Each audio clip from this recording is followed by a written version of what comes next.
Kalau kena share balik. Okey. Mari masuk balik.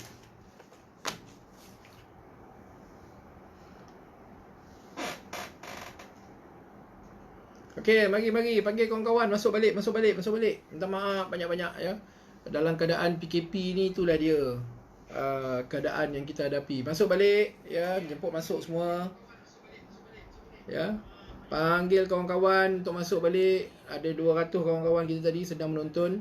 Minta maaf banyak-banyak. Maklumlah, saya biasa buat kerja ni ada technician IT saya buat kan. Tapi hari ni tak ada. Sepanjang zaman PKP ni buat sendirilah secara amatur kan. Itu yang jadi macam tu ya. Buat sendiri secara amatur. Itu yang jadi tersekat-sekat, sangkut-sangkut tu ya. Panggil kawan-kawan masuk, share balik. Invite balik kawan-kawan. Ya, insya-Allah kita doakan agar Allah permudahkan segala urusan kita. Ya, nak buat kerja baik ni memang payah tuan-tuan. Nak buat kerja yang tak berapa baik senang. Kan? Jadi panggil balik kawan-kawan, ya. Panggil balik kawan-kawan, share balik, ya, minta maaf banyak-banyak, minta maaf. Ya, sebab apa, maklumlah bukan orang IT kan, bukan orang teknologi kan. Biasa kalau buat kat pejabat tu semua budak-budak IT setting dan semua, saya tukang cakap je kan. Yang ni saya tukang setting dan saya juga tukang cakap. Ya, itu yang jadi macam ni ya. Panggil balik kawan-kawan, insya-Allah panggil balik kawan-kawan. Ya, mana kawan-kawan tadi mana yang nak pergi toilet dulu, mana yang nak ambil kopok lekor ke, nak ambil biskut ke apa ke, ambil dulu ya. Ya, terima kasih Nazri ya. Share dengan kawan-kawan ya, share. Yalah, betul Puan Aizan. Macam saya sebutlah, nak buat kerja baik ni memang susah. Banyak halangan dia nak buat kerja baik ni. Yang senang je nak buat kerja yang tak baik kan. Kerja yang tak baik tu mudah je nak buat kan. Kalau kerja baik ni memang banyak halangan dia ya. Tetapi macam kata Perdana Menteri kita, when the going gets tough, the tough gets going kan. Jadi sambung balik ya, invite balik kawan-kawan, share balik, invite balik kawan-kawan ya. Tadi kita baru nak bermula tentang kategori yang ke-8 ya, iaitu tentang pasangan yang ada anak lelaki dan perempuan yang ingin menyamaratakan bahagian, ingin memberi harta secara sama banyak di antara anak lelaki dan anak perempuan. InsyaAllah Basim, insyaAllah kita doakan tidak ada sebarang gangguan lagi selepas ini ya. Kenapa orang yang ada anak lelaki dan anak perempuan memerlukan hibah? Orang yang ada anak lelaki, pasangan yang ada anak lelaki perempuan ni memerlukan hibah sekiranya dia nak membagi harta sama banyak antara anak lelaki dan perempuan. Sebab mengikut hukum faraid, anak lelaki 2 bahagian, anak perempuan 1 bahagian. Tetapi dia nak bagi sama rata kan. Dia ada sebuah rumah, dia ada 2 anak, 1 lelaki 1 perempuan, dia nak bagi rumah ni separuh-separuh. Maka dia boleh buat hibah, yang mana dalam hibah itu dia menyebut hasrat dia memberikan anak lelaki setengah bahagian daripada rumah, menghibahkan anak perempuan setengah bahagian daripada rumah. Jadi mereka akan dapat rumah tu sama banyak bahagiannya ya. Itu dia punya keadaan dia ya. Jadi boleh buat hibah. Tapi kalau mereka kata tak apalah, biar bagi hukum faraid, tak payah buat apa-apa, tak ada masalah. Sebab bila ada anak lelaki, maknanya anak lelaki ni, dia saya sebut banyak-banyak kali, anak lelaki ni adalah asobah, iaitu waris yang menghabiskan baki ya, dalam bahasanya lah. Jadi bila dia ada anak lelaki, harta dia tidak akan keluar daripada lingkungan waris-waris fardu tadi ya. Jadi adik-beradik tak dapat bahagian sebab dia ada anak lelaki ya. So dia tak perlu buat apa-apa. Tapi semalam ada satu soalan baik yang ditanyakan. Saya tak ingat siapa yang tanya. Apa jadi kalau anak lelaki itu mati? Ya, saya dah cerita semalam, saya ada satu kes di mana dia ada 3 anak lelaki, 1 anak perempuan. 3 anak lelaki ni meninggal lebih awal daripada bapa dia. Jadi bapa dia adanya ada 1 saja anak perempuan. Maka bila dia ada 1 saja anak perempuan, bapa ni sudah jatuh dalam kategori pasangan yang tidak ada anak lelaki. Yang awal-awal tadi saya sebut kategori yang kedua ya. Sebab hukum faraid dia melihat kepada ketika kematian siapa waris yang wujud. Dia tak lihat kepada anak yang dilahirkan, tak. Dia tengok siapa yang wujud ketika kematian bapa tu, siapa anak-anak yang wujud. Yang itulah yang dapat harta dia ya. Okey, itu nombor 8, pasangan yang ada anak lelaki yang ingin menyamaratakan bahagian. Saya kena laju sikit sebab tadi kita dah terganggu selama 5 minit lebih kurang. Yang ke-9, pasangan yang membeli rumah secara bersama, joint ownership. Ini pun banyak masalah kan ni.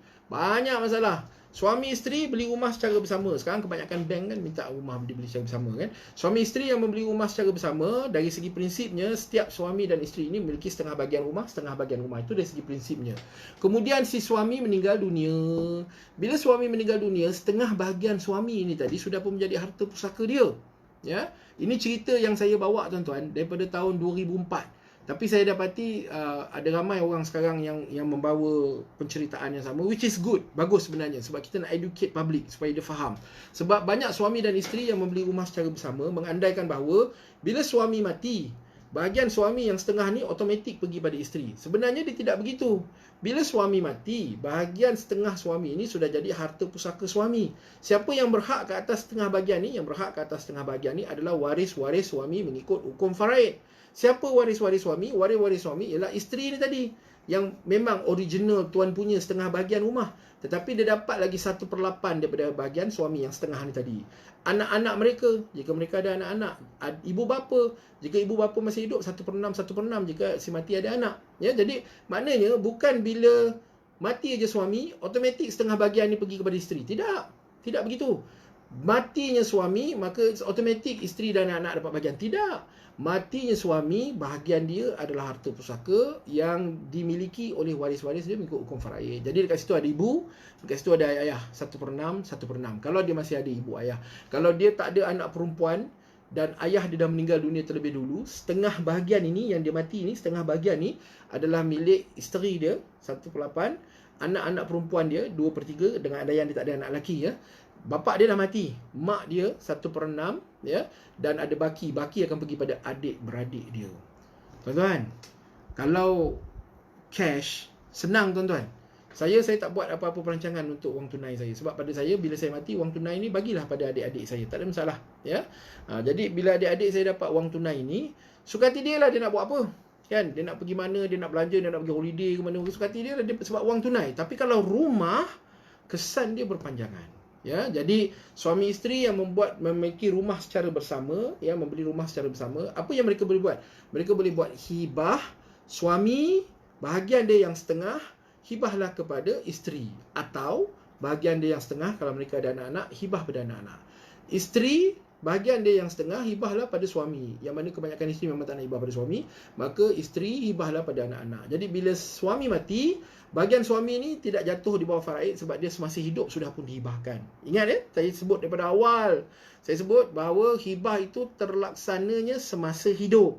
Jadi bila dia dah buat hibah, suami mati, harta suami ni memang pun sebenarnya masih hidup pun sudah menjadi milik anak-anak. Sekiranya dihibah pada anak-anak, milik isteri sekiranya dihibah pada isteri. Jadi orang lain tak terlibat. Ya, orang lain tak terlibat. Ya.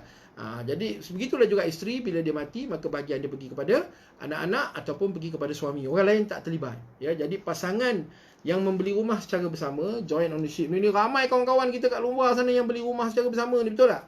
Ramai. Ya, jadi mereka tak tahu. Kesan ni mereka tak tahu. Dah sangkut-sangkut lagi dah. Orang Sabah. Boleh dengar clear tak? Tak kena. Itu mungkin line dekat Sabah pula. Itulah dia. Itu cabaran untuk berurusan dalam musim PKP ni ya, line internet ya. Tadi saya yang ada masalah line internet. Ini tuan-tuan dan puan-puan pula ya.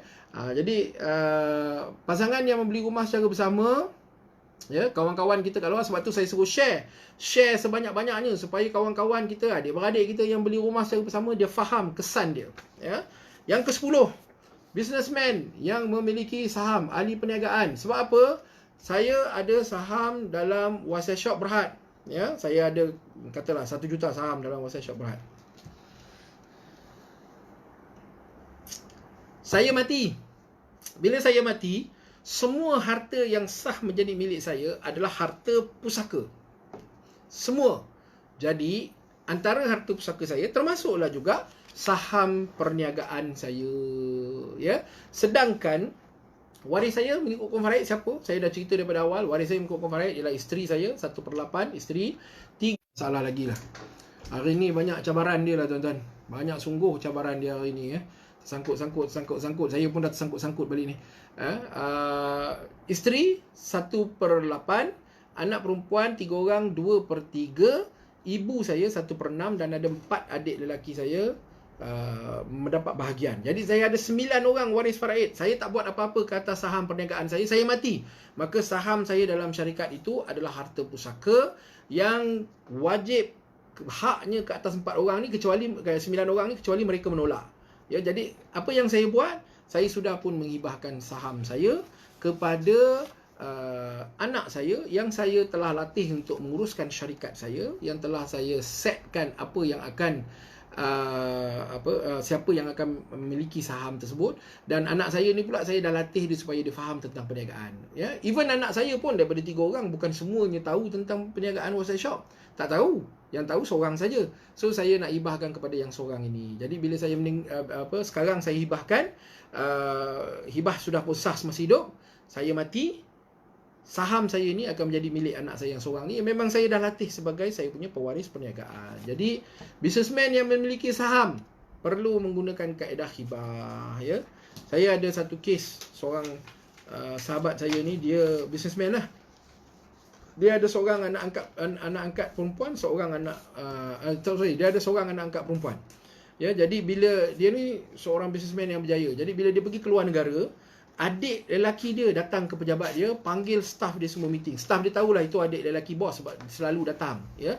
Jadi adik dia datang ke pejabat, panggil staff semua meeting, dan dia sebut, adik ni sebut, bagi tahu staff dia ni, nanti bila abang aku mati, bila datuk mati, korang kena kenal aku sebab aku adalah adik kepada bos. So aku akan menguruskan perniagaan menggantikan datuk, kata dia.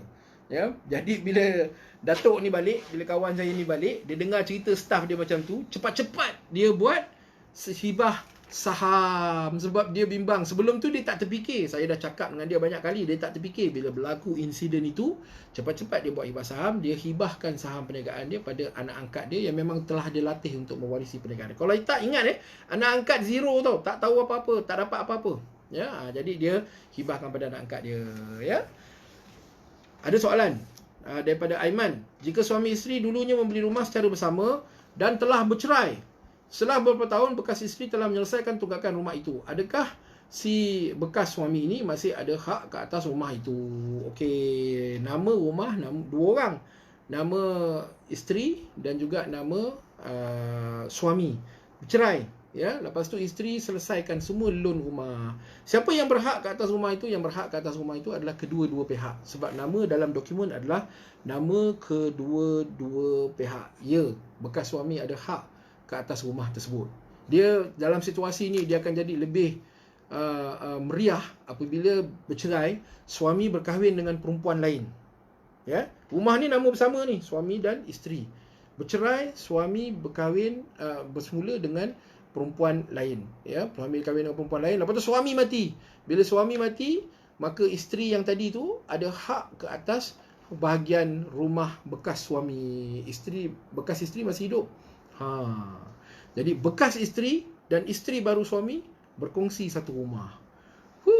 Meriah, tuan-tuan, ya. Tetapi jawapan ni secara tepat, dia ada kaedah sebenarnya, ada kaedah bagi orang yang berada dalam keadaan macam ni, macam mana nak buat. Tapi saya tak nak cerita dalam sesi ni sebab sesi ni pendek je. Kita kejap lagi dah nak habis dah. Saya janji 1 jam setengah je, ya, dan saya ada lagi beberapa golongan buat. Sesi soalan ini saya minta Cik Aiman tanya balik dalam satu sesi khas yang saya akan buat untuk para isteri. Walaupun Aiman bukan isteri, Aiman seorang suami, kan. Tapi tanya juga, bukan bila saya kata sesi khas untuk isteri, suami tak boleh masuk. Boleh, suami boleh dengar sekali. Penting juga suami dengar. Saya akan bagi tahu bagaimana bekas isteri ini boleh mendapat keseluruhan rumah itu. Ya, cantik.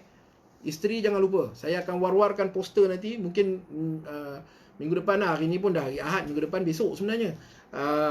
Hari Isnin jadual saya penuh, mesyuarat pagi petang. Selasa penuh, Rabu penuh. Mungkin hari Khamis kita akan buat, ya, Khamis atau Jumaat kita akan buat, ya. Isteri jangan lepaskan topik yang sangat-sangat penting untuk anda, ya. Ada kaedah macam mana soalan Cik Aiman tadi tu, suami isteri memiliki rumah secara bersama, bercerai, lepas tu isteri settlekan loan, isteri hendakkan supaya keseluruhan rumah jadi milik isteri. Ada kaedah dia, kan. Tunggu sesi nanti, ya. Okey. 11. Golongan yang ke-11, orang yang membeli rumah secara pinjaman, ya. Share lagi. Kita tadi ada 200 orang yang tengok FB live ni. Dan ada juga kawan-kawan daripada syarikat-syarikat yang lain lah, yang syarikat yang menawarkan perkhidmatan sama seperti WhatsApp Shop yang sama tengok tadi. Tapi bila saya tegur je tadi, terus drop, terus keluar. Janganlah keluar, ini sesi ilmu, kita berkongsi ilmu, tak ada masalah. Datang dengar. Ya, tak ada masalah. Saya bukan kata sesi FB Live saya ni hanya untuk perunding WhatsApp Shop saja, tak. Kalau perunding WhatsApp Shop kita ada sesi lain, itu sesi training, ya. Ini untuk orang ramai, terbuka, umum, ya. Jadi kawan-kawan yang daripada syarikat-syarikat yang lain tu jemput masuk, share juga, ya, share juga, kita berkongsi ilmu, ya. Jangan risau, ya. Yang ke-11, orang yang membeli rumah secara pinjaman. Ini adalah satu keadaan yang unik, ya. Sebab apa? Sebab bila kita beli rumah secara pinjaman, berlaku kematian, suami beli rumah loan bank, ya, suami mati. Bila suami mati, adalah MRTT dan MRTA, ya. Tetapi MRTT dan MRTA ni kadang-kadang dia tak cukup untuk cover baki loan. Contoh, suami mati, rumah ada 100,000 lagi hutang. Ya, bila kita tengok MRTA, MRTT, kadang-kadang dia tak cover 100,000 hutang tu. Dia cuma cover mungkin 70,000, 60,000. Jadi dia ada baki loan lagi. Baki loan yang 40,000 tu, baki loan tu, 40,000 ni, baki loan rumah ni, siapa yang kena jelaskan? Yang kena jelaskan ialah isteri. Kan? Sepatutnya yang kena jelaskan, dia kena tolak daripada hutang suami. Yang ni nanti saya akan buat satu lagi sesi. Bagaimana perunding takaful boleh menjual ataupun boleh membantu orang Islam melalui polisi takaful untuk menyelesaikan hutang-hutang. Saya ada satu sesi lagi saya akan cerita, ya. Jadi di situ, kalau hutang tu tak habis, ya, tak diselesaikan oleh MRTT dan MRTA, maka dia ada baki. Baki tu siapa yang jelaskan? Kebiasaannya yang jelaskan adalah isteri. Sebab apa? Sebab isteri yang duduk dalam rumah tu. Kebiasaannya, ya. Kalau tak ada tempat lain lagi, tak ada duit si mati, tak ada polisi takaful, tak ada apa benda semua, isterilah terpaksa bertukus lumus untuk menyelesaikan hutang itu, ya. Jadi dalam kaedah macam ni, suami yang bertanggungjawab, ya, suami yang bertanggungjawab, hibahkanlah rumah tu kepada isteri sekarang ataupun kepada anak-anak, ya. Walaupun rumah tu ada pinjaman, maka rumah yang ada pinjaman boleh dihibahkan. Macam mana WhatsApp Shop Berhad tahu rumah dalam pinjaman boleh dihibahkan? Sebab kami sudah buat penyelidikan ilmiah tentangnya. Kita bagi geran pada universiti, universiti buat kajian, universiti dah dapat kajian tu, kita membangunkan perkhidmatan kita hasil daripada dapatan penyelidikan ilmiah. WhatsApp Shop adalah satu-satunya organisasi di Malaysia yang membuat penyelidikan ilmiah dengan memberi geran kepada universiti untuk dibangunkan sebagai perkhidmatan, ya. Jadi kita ada disiplin ilmu itu. Jadi kita tahu boleh dibuat. Dan di Malaysia, kalau orang kata hibah bagi harta dalam pinjaman itu tidak sah, orang tu tak habis ngaji. Sebab apa? Sebab ada banyak kes di mahkamah syariah yang hibah dalam harta yang masih dalam pinjaman ini telah diluluskan. Ada banyak kes, ya, ada banyak kes, ya. Jadi share ya, kawan-kawan kita ramai yang tak tahu. Orang yang membeli rumah secara pinjaman ada keperluan untuk menjelaskan, untuk membuat hibah. Kenapa? Sebab bila dia mati, hutang itu terpaksa ditanggung oleh paling dekat isteri dia lah. Tetapi bila isteri itu dah habis membayar hutang, maka adalah hak waris-waris lain mengikut hukum faraid masuk, ya. Sebab tak boleh dinafikan hak waris mengikut hukum faraid tu. Ini yang kita dengar cerita isteri dihalau daripada rumah, kan, oleh mak mentua, oleh bapa mentua, oleh adik-beradik semati, ya. Kita dengar cerita-cerita macam ni. Cerita ni bukan drama, tuan-tuan. Cerita ni memang berlaku dalam masyarakat. Ya, saya selalu nasihatkan isteri yang di-pressure untuk keluar daripada rumah, balu, yang di-pressure. Puan Riz Adira, kalau nak tahu Puan Riz Adira berada di lokasi mana, kalau nak tahu macam mana cara nak buat hibah ni, di dalam grup ini ada ramai perunding-perunding saya, mereka ada bagi nombor telefon dan lokasi masing-masing. Jadi Puan Riz boleh hubungi mana-mana daripada mereka, ya, kan nasihat tentang hibah, ya. Jadi suami yang ada rumah, beli rumah secara pinjaman.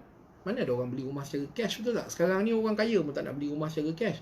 Beli rumah secara pinjaman, hibahkanlah kepada isteri anda, supaya walaupun hutang itu nanti perlu juga dijelaskan oleh isteri, tetapi selepas dia berhempas pulas menjelaskan hutang itu, rumah itu memang sudah menjadi milik dia completely, ya. Jadi tak perlulah nak gaduh-gaduh dengan orang lain, semua tak perlu dah, ya. Okey.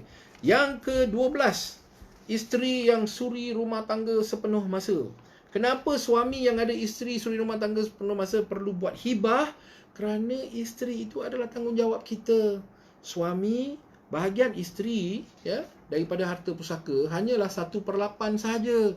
Kalau harta tu 1 juta, bahagian isteri hanyalah 125,000 sahaja. Yang lain-lain tu adalah hak orang lain. Ya, yang lain-lain tu adalah hak orang lain. Jadi kita hendak protect kepentingan isteri kita, maka buatlah hibah. Dan dalam saya sebut tentang hibah ni, harta yang paling penting untuk kita hibahkan ialah hartanah, rumah tempat mereka nak berteduh. Kalau wang tunai tu pada saya tak berapa kritikal sangatlah. Tapi hartanah kritikal. Sebab bila kita mati, kita hendak isteri kita, kita hendak anak kita ada tempat untuk mereka nak berlindung, kan? Kalau rumah yang tempat berlindung tu pun jadi perbalahan antara waris, isteri diserang di rumah. Ini cerita yang saya buat kerja daripada tahun 98 sampai hari ini, cerita real yang saya dengar daripada masyarakat. Ya, jadi isteri tanya saya, mak mentua saya datang halau saya daripada rumah sebab dia kata itu rumah anak dia, sebab rumah tu anak dia beli nama seorang, nama anak je. Mak mentua saya halau saya daripada rumah tu, apa yang saya perlu buat? Kan? Sebenarnya tak ada siapa-siapa pun boleh halau siapa-siapa daripada rumah itu. Sebab apa? Sebab proses pusaka tak selesai lagi. Belum pergi bicara kuasa lagi, belum sah. Walaupun dari segi hukumnya, ini rumah, kalau dari segi hukum pun rumah ni milik isteri, milik anak-anak.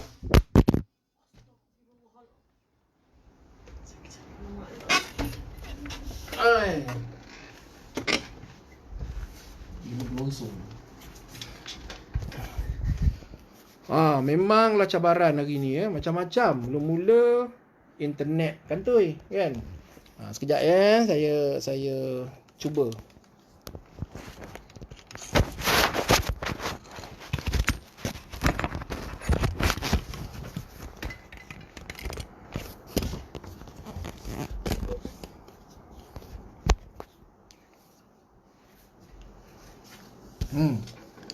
Macam-macam cabaran hari ni kan. Mula-mula internet kantoi, lepas tu handphone jatuh pula, ya. Agak berhantu ke apa rumah ni? Ada jin ke apa? Kan? Tak apa. Jangan risau. Balik semula cerita, ya. Sabar. Sabru minal iman. Wasta'inu bis sabri wassalah, ya. Okay, tak ada masalah. Ya, maklumlah amatur, ya. Tak ada masalah. Saya ulang balik isteri rumah tangga tadi, ya. Isteri kena halau dengan mak mentua daripada rumah, kan? Tak, insyaAllah saya duduk okey. Kamera handphone ni yang tonggang terbalik ni, kan? Tu yang saya kata ada gangguan jin ke hari ni, kan? Macam-macam gangguan ni. Okey. Barulah meriah sikit kehidupan, tuan-tuan, ya. Kalau hidup tak ada cabaran ni, kan, boring. Hidup ada cabaran, barulah meriah sikit. Okey. Bila suami mati, yang kes tadi saya cerita, isteri tanya, mak mentua saya halau saya daripada rumah, kan? Mak mentua saya halau saya daripada rumah. Jawapan saya ialah, dari segi hukum, memang rumah itu adalah hak waris-waris mengikut hukum faraid. Maknanya ada hak isteri, ada anak-anak, ada hak ibu bapa, ya. Jadi ini memang orang yang berhak ke atas rumah itu dari segi hukum. Tapi dari segi undang-undangnya, rumah itu hanya akan sah menjadi milik siapa apabila dah pergi ke bicara kuasa. Dah pergi bicara kuasa, dah disahkan oleh mahkamah, dah disahkan oleh pejabat besar kecil, siapa dapat apa bahagian, maka barulah sah rumah tu macam mana. Sebab dalam bicara kuasa, ya, saya biasa jumpa ibu bapa, kalau rumah kebiasaannya lah, ini kalau hubungan baik lah, kalau menantu itu menantu pilihan, kalau menantu tu bukan menantu pilihan, ini cerita menantu dengan mak mentua ni panjang cerita dia, tuan-tuan. Kita urai hari lain, ya. Jadi kalau bukan menantu pilihan, dia sentiasa ada cabaran dia, ya. Kalau menantu pilihan, kebiasaannya mak mentua, bapak mentua, walaupun mereka ada hak dalam bicara kuasa untuk rumah, kebiasaannya bapak mentua dan mak mentua kata, tak apalah, kami tak hendak bahagian kami, walaupun kami ada hak mengikut hukum faraid, kami tak hendak bahagian kami lepaskan kepada cucu. Dia tak lepaskan kepada menantu, dia lepaskan kepada cucu, ya. Kami lepaskan kepada cucu bahagian kami, ya. Biasanya gitu, ya. Tapi kalau wang tunai, biasa mak bapak ambil lah, biasa ya, mak bapak ambil. Tapi kalau rumah, tanah, biasa mak bapak tak ambil, ya. Jadi tak ada siapa-siapa pun boleh halau siapa-siapa. Kenapa? Kerana, ya, bagi orang yang sharing, kawan-kawan kita yang share, ada kawan-kawan yang melihat daripada sharing kawan-kawan, minta maaf lah, ya. Saya akui bahawa tim produksi saya adalah tim yang amatur, ya. Jadi memang macam-macam cabaran lah hari ni, ya. Hari yang keberapa PKP pun dah tak ingat dah. Hari apa hari ni pun dah tak ingat dah. Hari ni hari apa? Ahad. Hari, tarikh pun semua dah tak ingat dah kan. Jadi boleh guna kaedah hibah. Suami kat luar sana yang ada isteri suri rumah tangga sepenuh masa, jagalah kepentingan isteri kita. Ya. Jadi isteri yang suri rumah tangga sepenuh masa, yang suami saja yang bekerja, the sole breadwinner. Isteri yang dengar hari ni, isteri-isteri yang dengar FB Live saya ni, cakap baik-baik dengan suami, pujuk, abang, buatlah hibah. Hibahlah rumah ni kepada anak-anak kita. Sekurang-kurangnya kalau tak nak hibah pada saya pun, hibahlah pada anak-anak kita. Kesian anak-anak kita bang. Kan? Pujuk baik-baik, picit kaki dia, buatkan dia kopi kan. Pujuk baik-baik, cakap buatlah hibah. Ya, alright. Yang ke-13, mualaf. Ya, mualaf, saudara baru. Ya, saudara baru. Mereka boleh menggunakan kaedah hibah. Untuk apa? Sekiranya mereka menggunakan kaedah hibah, kita ada jumpa banyak permintaan mualaf, saudara baru, ingin menghibahkan harta mereka kepada adik-beradik dia yang bukan Islam. Dia dah peluk Islam, dia masih ada adik-beradik yang bukan Islam, dia sayang juga adik-beradik dia. Bukan dia tak sayang ni. Ni apa pula lah ni, macam-macam. Okey. Dia sayang adik-beradik dia, bukan dia tak sayang. Jadi dia hendak supaya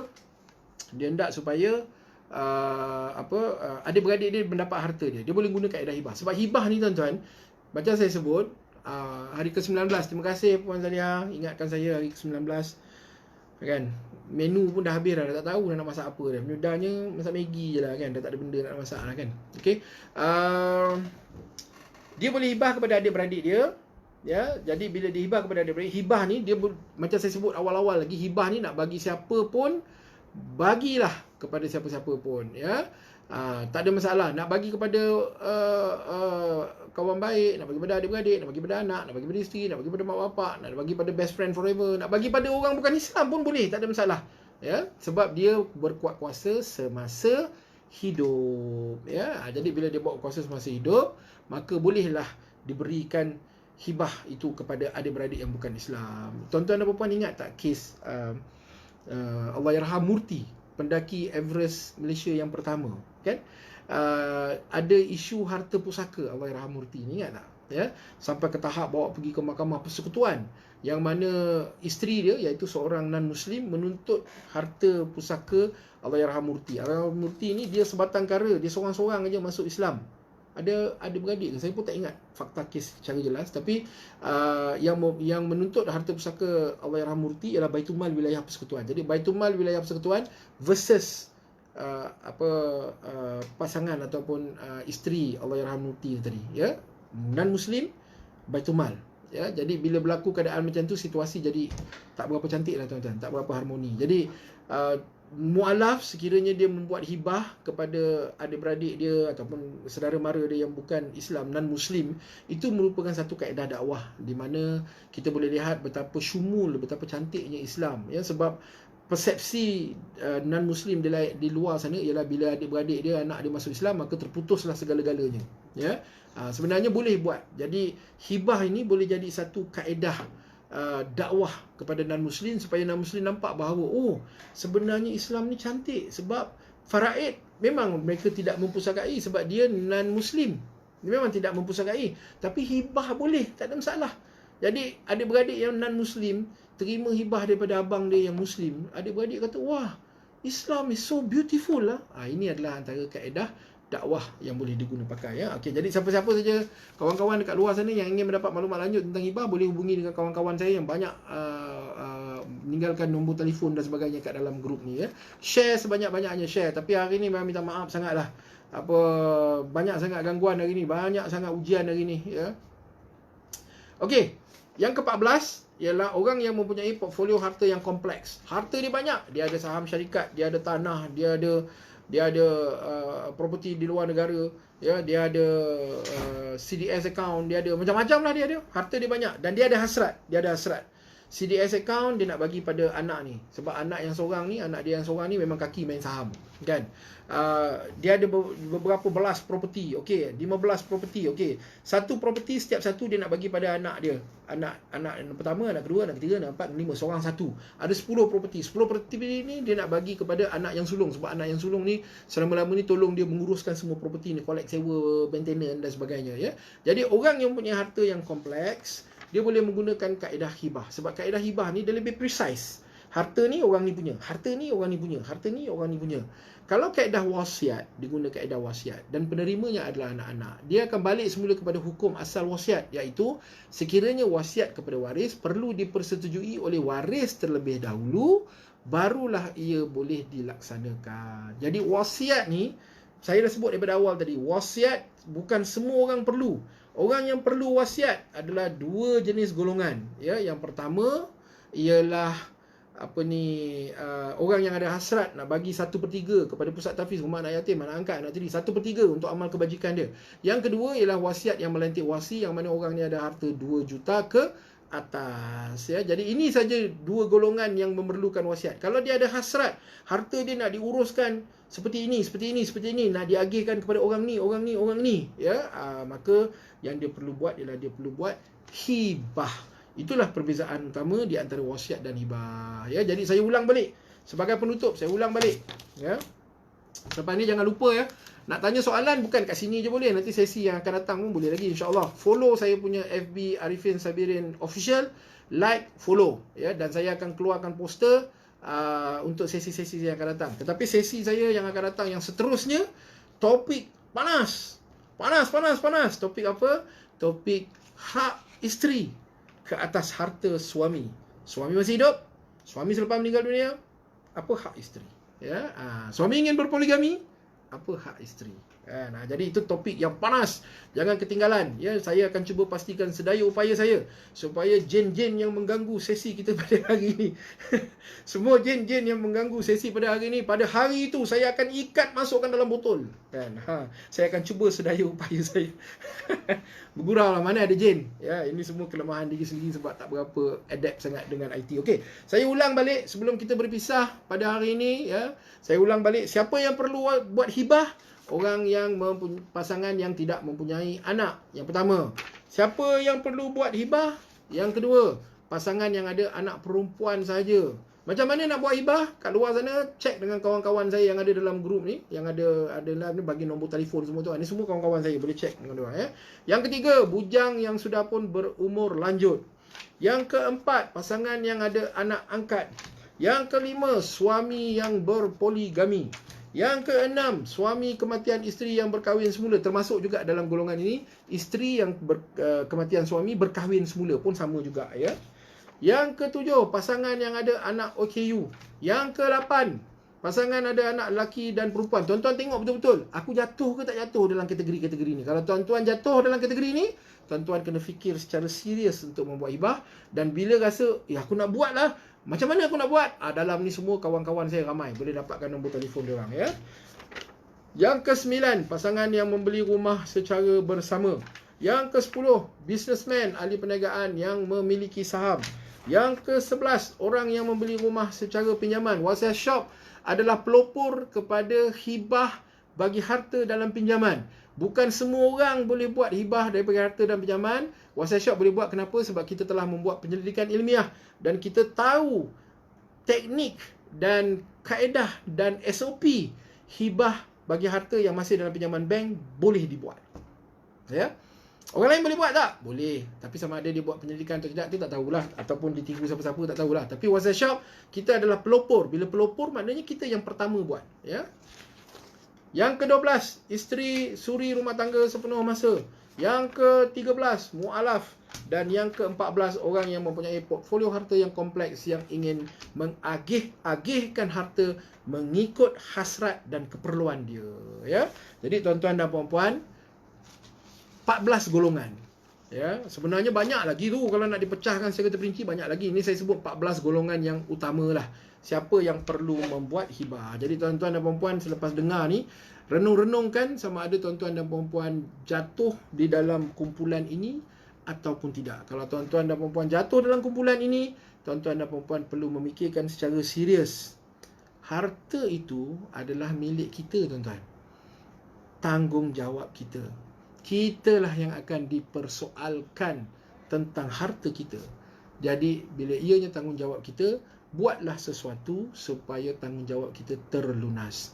Di Malaysia, saya perhatikan orang Islam sangat alert dengan perbankan konvensional dan perbankan Islam. Jadi kita semua buka akaun kita di perbankan Islam, kita tak terlibat dengan riba, sebab riba itu haram. Ya. Tetapi harta kita tak rancang dengan baik, dan kita tak tahu bahawa harta pusaka kita yang kita tak rancang masa hidup, kita tak susun dengan baik ini, kita tak rancang dengan baik ini, sentiasa ada potensi untuk dimakan oleh waris-waris yang bahagiannya bukan milik mereka. Apa maksud saya? Saya share satu kes yang dirujukkan kepada saya.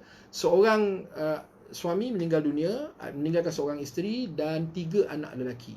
Bila seorang isteri dan 3 anak lelaki, dari segi hukum faraid, Raja Saham minta nombor 9 dan nombor 10. Saya ulang balik. Lanjut terlintas soalan ni. Okey, nombor 9 ialah pasangan yang membeli rumah secara bersama. Terbalik. Pasangan yang membeli rumah secara bersama. Ini nombor 9. Ya. Dan nombor 10 ialah businessman, ahli perniagaan yang memiliki saham. Ya. Baik. Saya ulang balik tadi, cerita tadi. Ya, satu isteri, 3 anak lelaki. Dari segi hukum faraid, 1/8, 7/8 berkongsi 3 anak lelaki dari segi hukum faraid. Ya. Si mati ada meninggalkan satu harta yang besar, iaitu sekeping tanah kelapa sawit. Ya, 20 hektar yang ada hasil, ada mengeluarkan hasil.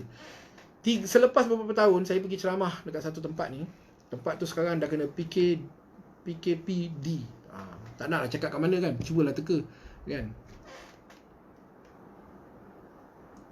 Habis ceramah, salah seorang daripada anak ni jumpa saya, ya, dia cerita. Dia kata bapak dia dah meninggal beberapa tahun kan. Bapak dia dah meninggal beberapa tahun dan ada kebun. Kebun ni ada hasil, tapi mereka 3 beradik lelaki ni tak pernah tahu berapa hasil kebun ni. Sebab semuanya diuruskan oleh mak dia. Ya? Yang dia nampak, dia kata mak dia selalu pergi China. Masa itulah. Selalu pergi China dengan kawan-kawan. Ya, yalah, mak dia tinggal seorang-seorang kat rumah, nak duduk menangis seorang. Buat apa kan? Dia pergilah holiday dengan kawan-kawan dia. Kan? Dan mak dia beli barang kemas kan, dia kata kan. Yang tu dia nampak, tapi dia mereka tak pernah tanya hasil kebun, dan mereka pun takut nak tanya, takut mak kecil hati. Ya? Jadi dia diam kata. Jadi dia tanya saya, apa hukumnya? Kan? Mak dia makan hasil kebun tanpa agihkan kepada dia 3 beradik. Kan? Saya cakap jelasnya, saya nak bagi hukum tak berani, sebab saya bukan ahli majlis fatwa. Saya pun bukan duduk dalam fatwa kebangsaan. Saya tak berani nak cakap. Tapi hukumnya jelas. Hukumnya ialah bila mati sahaja bapak dia, harta itu sudah menjadi harta pusaka. Yang mana hak mak dia 1/8, 3 anak lelaki jadi 7/8. Ya, itu jelas. Ya, saya tak nak cakap lah mak makan harta haram, tak. Kan? Jadi saya kata itu hukumnya jelas. Ya. Jadi dalam keadaan begitu, sebenarnya apa yang perlu dibuat, saya cakap dengan dia, 3 orang ni pun anak-anak. Apa yang mak dah makan daripada bapak meninggal dunia, ya, sampai hari ni, handphone ni pun nak lari, stand dia pun dah degil dah, tak nak ikut cakap lah, ya. Apa yang boleh dibuat, ya, ialah saya ingat, okey, apa yang boleh dibuat ialah anak yang 3 orang ni halalkan saja apa yang mak dah makan daripada bapak meninggal dunia sampai hari ini. Halalkan je, ya. Jadi going forward, bergerak ke hadapan, ajak mak ni untuk pergi ceramah mana-mana tentang faraid. Sekarang ni ramai orang berceramah tentang faraid, ataupun buka YouTube, banyak ustaz-ustaz yang berceramah tentang faraid, ya, supaya mak ni faham, ya. Dan paling penting, uruskan pusaka itu cepat. Buat permohonan pusaka, pergi bicara kuasa, sebab pegawai pusaka boleh bercakap, ya. Bahagian makcik 1/8 je makcik, itu pegawai pusaka boleh bercakap. Dan selepas itu, daripada situ biar pegawai pusaka nasihatkan bagaimana kaedah pembahagian yang terbaik. Ya, jadi dalam keadaan macam tu barulah sempurna. Tapi janganlah pula anak ni serbu mak dia, kata mak makan harta haram je. Janganlah. Ya. Sebab tu mak kita tu bukan orang lain tu, ya. Tetapi betapa mudahnya seorang waris termakan bahagian waris yang lain apabila semasa hidup tidak ada perancangan dibuat dengan teliti oleh kita. Jadi kita ada masalah 70 bilion harta pusaka ni. Masalah ini boleh selesai sekiranya kita semua memainkan peranan semasa hidup ni. Semasa hidup kita rancang harta kita dengan baik supaya bila mati harta itu tidak bermasalah, ya. Jadi soalan-soalan yang lain ni kita sempat jawab sebab masa pun dah tamat, ya. Kita akan berjumpa lagi insya-Allah pada sesi live yang lain. Saya mohon maaf banyak-banyak hari ni sebab banyak sangat masalah gangguan teknikal, ya. Kamera jatuh lah kan, line internet sangkut-sangkut lah kan. Saya akan tangkap semua jin-jin ni masuk dalam botol supaya dalam sesi FB live kita yang akan datang, saya akan beritahu bila sebab saya kena susun balik jadual saya. Kalau sesi FB live yang akan datang, kita dapat berkomunikasi dengan lebih lancar insya-Allah. Mohon ampun, mohon maaf kalau ada sasul kata tersilap bahasa, ya. Kesilapan kalau ada datang daripada diri saya sendiri. Segala ilmu itu adalah untuk dikongsikan. Share dengan kawan-kawan 14 golongan, ya, yang perlukan hibah. Share dengan kawan-kawan sebab saya percaya ramai kawan-kawan kenalan kita dan mungkin diri kita sendiri jatuh di bawah 14 golongan tadi. Jadi nak buat hibah macam mana? Boleh hubungi sahabat-sahabat saya yang ada dekat dalam ni. Semua dah bagi nombor telefon, berada di lokasi mana apa semua. Boleh hubungi mereka, insya-Allah mereka boleh membantu, ya. Raja Azhar tanya golongan yang ke-12 sebab internet sangkut-sangkut tadi, ya.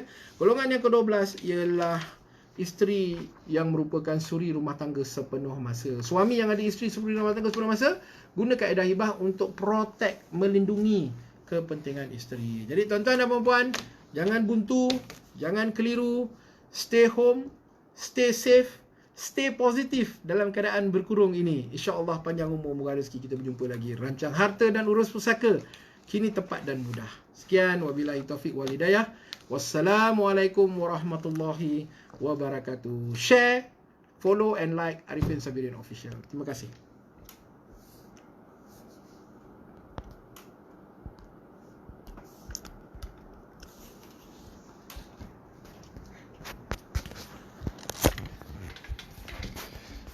Nak berhenti pun dia